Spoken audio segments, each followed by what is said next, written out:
Do you stay up late often? Are you often unable to get sufficient sleep at night? If yes, then you are increasing your sleep debt. Sleep debt, also called sleep deficit, is the difference between the amount of sleep someone needs and the amount they get. For example, if our body needs 8 hours per night, but we only sleep for 6 hours, we'll have 2 hours of sleep debt. Some of the effects of sleep debt include feeling tired during the rest of the day, losing the ability to remain focused during the day, weakening of immune system, finding it difficult to process and store more information. Results of a study published in The Lancet revealed that in the sleep debt condition, thyrotropin concentrations decreased while glucose and insulin responses decreased, indicating an evident decrease of carbohydrate tolerance by 30% compared to a well-rested state. You may also have higher cortisol levels, a stress hormone giving rise to anger, depression, and even suicidal thoughts. Sleeping less regularly may also lead to obesity, mood deterioration, and lower life expectancy. Using technology before going to bed negatively impacts sleep as it suppresses melatonin secretion, a sleep-inducing hormone.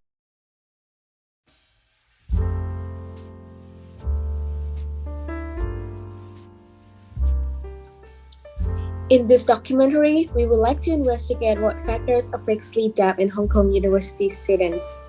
We will also be looking at whether electronic devices affect sleep if used at night time. To do this, we have given out 2 surveys for the participants to fill out.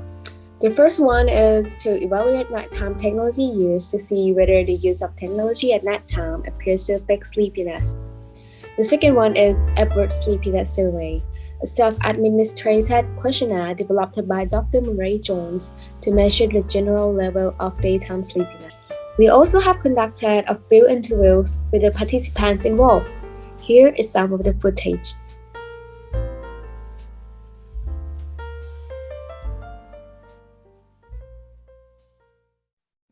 Now I would like to ask you my questions. So my first question is, when do you go to sleep at night? Well, I usually go to sleep at around 11 and no later than 12. Thank you for your question. From my perspective, I'm a typical night owl, so I usually go sleep very late at around 9 a.m. every day. How about do you use any technology before you sleep? Yeah, always. I always read comics or watch Netflix before I go to sleep. So, what problems do you face in the morning after a night of insufficient sleep at night?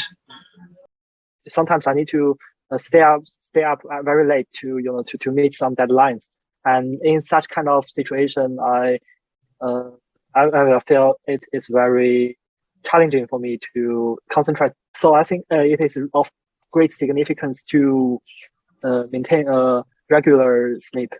I will probably feel dizzy and sick in the morning, and I can't really concentrate on my work and work on my stuff efficiently. I see. Thank you very much. Thank you for participating.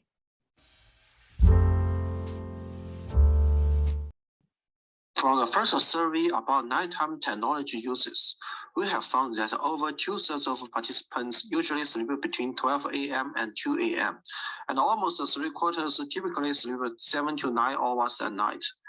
This is a typical routine for most college students, and according to the survey, a massive percentage of them use their screen devices before going to bed. The most frequently used devices are smartphones and laptops. It will take almost 30 minutes to 2 hours for most users. To investigate whether using this would influence the sleeping quality, we collect the data for how long does it take for you to go to sleep after using technology, and we have learned that half of the participants fall asleep below 15 minutes and slightly more than 1/4 in 15 minutes to 30 minutes. Less than 30% of the people need more than 30 minutes to get numb. For these screen device users, half of them lack concentration, while less than half of them show slow reaction or lower mood. Based on these results, it is clear to learn that it is necessary for us to sleep early, and before going to bed, it is better to reduce the time spent on screen devices such as mobile phones and laptops. Moreover, using electronic devices less before sleeping could improve our sleeping quality and make us more focused the following day, which is beneficial to enhancing our studying efficiency. From the data derived from the Epworth Sleepiness Survey, we categorize the result as in the below table. We can see that up to 50% of males score in the range 13 to 15, which can be interpreted as having moderate excessive daytime sleepiness. In female group, no one has lower normal daytime sleepiness, and they are quite evenly distributed among the remaining 4 categories. Furthermore, we calculated the average score of males and females. The average Epworth Sleepiness Survey can be rounded to 11 for males and 12 for females. This can be interpreted as both groups having a mild excessive daytime sleepiness. In addition, the data also implies that gender does not affect sleep, as both scores for male and females fall into the same category. From the Epworth Sleepiness Survey, we could conclude that the Hong Kong University students have mild and sufficient sleepiness, and the average score is 12. It indicates that excessive daytime sleepiness could be a sign of a sleep disorder or medical condition. Although, via our surveys, we discovered that the majority of students use technology before going to bed, which could even be a habit or daily routine for them. However, we have observed it is indisputable that sleep debt affects concentration in our daily activities and may result in mood swings and other subsequent influences through our investigation and interviews.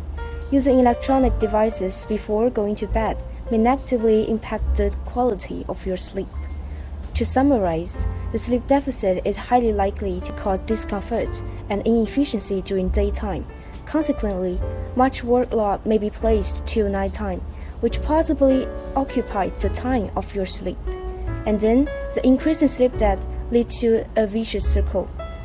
Therefore, to ensure a prosperous and healthy life, it is high time to reduce your sleep debt.